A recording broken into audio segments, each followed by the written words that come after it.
Hello everyone, I hope आप लोग सब बढ़िया से होंगे और बढ़िया से फिजिक्स या बाकी सब्जेक्ट अपने पढ़ रहे होंगे।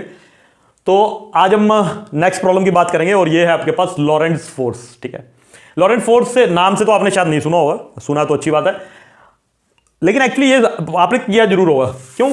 क्योंकि ये आपको बताता है कि force on A charge in magnetic field जो होती है वही लॉरेंट्ज फोर्स होती है। यानी कि कोई चार्ज पार्टिकल है मैग्नेटिक फील्ड में, उसके ऊपर जो फोर्स लगती है उसी को लॉरेंट्ज फोर्स कहते हैं। ठीक है, अब लॉरेंट्ज फोर्स आप लोगों ने शायद डायरेक्ट ही पढ़ी होगी। मैं आपको एक फॉर्मूला बताता हूं जो कि वैसे तो आप 12th क्लास में पढ़ते हो, लेकिन अगर यहां पे थोड़ा सा याद कर ली जाए तो प्रॉब्लम थोड़ी सी इजी हो जाएगी। ठीक है, तो लॉरेंट्ज फोर्स का फॉर्मूला क्या है? F is equal to Q V B sine theta. ठीक है, मैं वही बता रहा हूं आपको क्या क्या चीज क्या क्या है। ये किसने दिया था फॉर्मूला? एक बड़े जबरदस्त एक फिजिसिस्ट थे, हेनरिक लॉरेंट्ज उनका नाम था। ठीक है, उन्होंने इसके बारे में बताया था पहली बार। फॉर्मूले की डिटेल तो आपको 12th क्लास में आएगी, लेकिन अभी फिलहाल के लिए आप देखिए क्या है ये, है ना। तो एफ तो होगी, एफ होगी मैग्नेटिक फोर्स, एफ होगी मैग्नेटिक फोर्स। क्यू क्या हो गया? Magnitude of charge. चार्ज का मैग्नीट्यूड क्या है?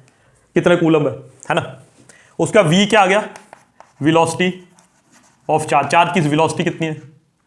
Velocity of charge. बी क्या है? कैपिटल बी है स्ट्रेंथ ऑफ मैग्नेटिक फील्ड। मतलब आप ये भी बोल सकते हो कि फोर्स किस किस चीज पर डिपेंड करती है, वो भी यहां से बन जाएगा फॉर्मूला। और थीटा क्या है? थीटा आपके पास है angle between V and B. तो आपको हर चीज के बारे में पता चलेगा। एफ फोर्स आ गई, क्यू चार्ज आ गया, वी वेलोसिटी आ गई, कैपिटल बी मैग्नेटिक फील्ड आ गया, और थीटा क्या आ गया आपके पास? वेलोसिटी और मैग्नेटिक फील्ड के बीच का एंगल। अब यहां से ना बहुत बढ़िया बढ़िया चीजें हमारे पास निकल के आएंगी। ठीक है, सबसे पहली केस वन। केस वन क्या है? इफ वी इज जीरो, मान लीजिए चार्ज पार्टिकल रेस्ट पे है। चार्ज पार्टिकल रेस्ट पे है तो एफ भी क्या होगा? जीरो। ये बहुत इंपॉर्टेंट है कि अगर चार्ज पार्टिकल रेस्ट पे हो तो उसके ऊपर कोई भी मैग्नेटिक फोर्स नहीं लगती है, अगर चार्ज पार्टिकल रेस्ट पे हो। ठीक है, अच्छा दूसरा केस कर लेते हैं, केस टू। अगर हमारे पास ये है कि theta is equal to 0 degree है या 180 डिग्री है। अगर ये थीटा 0 डिग्री है या 180 डिग्री एंगल, यानी कि 0 डिग्री कब हुआ? मैग्नेटिक फील्ड इधर को है और पार्टिकल चार्ज पार्टिकल भी इधर को मूव कर रहा है। या फिर ऐसा हो कि मैग्नेटिक फील्ड इधर को है, चार्ज पार्टिकल इधर को मूव कर रहा है, 180 डिग्री हो गया, है ना। उन दोनों केस में साइन 0 साइन 180 0 ही होते हैं। तो इसका मतलब फोर्स कितनी आई? 0। इसका मतलब पैरेलल या एंटी पैरेलल मूव कर रहा हो अगर चार्ज पार्टिकल मैग्नेटिक फील्ड के हिसाब से, तो उसके ऊपर नेट फोर्स 0 होती है। मैग्नेटिक फोर्स की बात कर रहा हूं मैं खाली। अच्छा केस 3 कर लेते हैं, केस 3। तो केस 3 क्या है? If theta is equal to 90 degree. ये केस है जो मैक्सिमम आपको पूछा जाता है। तो 90 डिग्री है तो फोर्स किसके बराबर होगी? साइन 91 होता है, क्यू वी बी। ये मैक्सिमम फोर्स है जो लग सकती है, ये मैक्सिमम फोर्स। ठीक है, यहां से आपको पता चलेगा किस किस चीज पे डिपेंड करती है, वो भी लिख दिया, है ना। और स्पेशल केस भी लिख दिए। ये वाला जो केस है ना आपके थीटा इक्वल 90 डिग्री वाला, मैक्सिमम ये केस जो आपको पूछा जाता है। ठीक है, अच्छा ये इससे बड़ी सारी चीजें पता तो चल गई, लेकिन डायरेक्शन तो पता नहीं चली। तो डायरेक्शन कैसे निकालेंगे अब लिखते हैं आगे। डायरेक्शन ऑफ लॉरेंट्ज फोर्स, लॉरेंट्ज फोर्स की डायरेक्शन। ठीक है, अब लॉरेंट्ज फोर्स की डायरेक्शन क्या है? देखिए,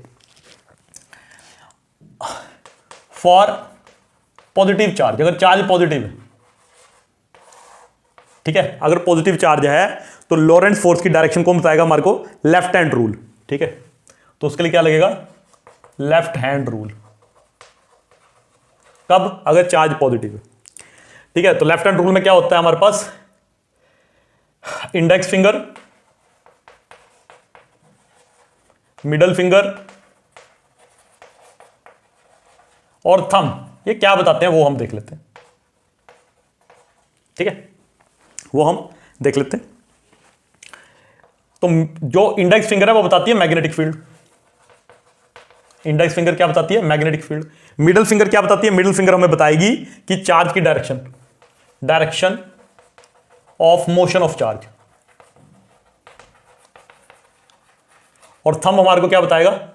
डायरेक्शन ऑफ मोशन, क्या इनिशियल मोशन बोलना चाहिए वैसे, ये डायरेक्शन बताएगा फोर्स की डायरेक्शन। ये बताएगा हमारे को डायरेक्शन ऑफ मोशन को छोड़कर डायरेक्शन ऑफ इनिशियल वेलोसिटी लिख देता हूं मैं, ये ज्यादा better. Direction of initial velocity है ना, फोर्स लगने से पहले ऐसे जा रहा होगा फिर ऐसे जाएगा, है ना, पैराबोलिकली, है ना। अच्छा, अगर पॉजिटिव चार्ज है तो लेफ्ट हैंड रूल से लगाना है आपने, ऐसे करके देखना है, ठीक है। ये आपको क्या बताएगा, मैग्नेटिक फील्ड, ये बताएगा आपको डायरेक्शन इसकी, तीनों को ऐसे 90 डिग्री पे स्ट्रेच करना है। कई बच्चे बोलते हैं अच्छा ये फ्लेमिंग लेफ्ट हैंड रूल है, हाँ वही है, फ्लेमिंग लेफ्ट हैंड रूल ही है, कोई अलग नहीं है, वही है, वही सेम ही है, ठीक है। लेकिन मैं जानबूझ के आपको, मैंने फ्लेमिंग जानबूझ के लगाया क्योंकि मैं दूसरे केस में राइट हैंड रूल लगाऊंगा अगर नेगेटिव चार्ज है ना। ये लगाया हमने, तो ये आपको डायरेक्शन बता देगा फोर्स की, ये आपको मैग्नेटिक फील्ड की, अगर चार्ज इधर मूव कर रहा है, पॉजिटिव चार्ज इधर मूव कर रहा है तो, ठीक है। सेकंड, फॉर नेगेटिव चार्ज, अगर चार्ज नेगेटिव है, नेगेटिव चार्ज मतलब हो सकता है पॉजिटिव चार्ज क्या, अल्फा पार्टिकल हो सकता है, प्रोटॉन हो सकता है, कोई पॉजिटिव आयन हो सकता है, नेगेटिव चार्ज में इलेक्ट्रॉन हो सकता है ना, ठीक है। तो उसके लिए हम क्या लगाएंगे, राइट हैंड रूल, ठीक है। और याद रखना, मैं बार बार कह रहा हूं कि हम यहां पे force on a current carrying conductor नहीं निकाल रहे, फोर्स ऑन अ चार्ज निकाल रहे हैं, इट्स डिफरेंट, ठीक है। तो इसमें इंडेक्स फिंगर क्या बताती है हमारे को, मिडल फिंगर क्या बताती है हमारे को, और थंब क्या बताता है हमारे को, सेम ही बताता है जो ऊपर, सेम।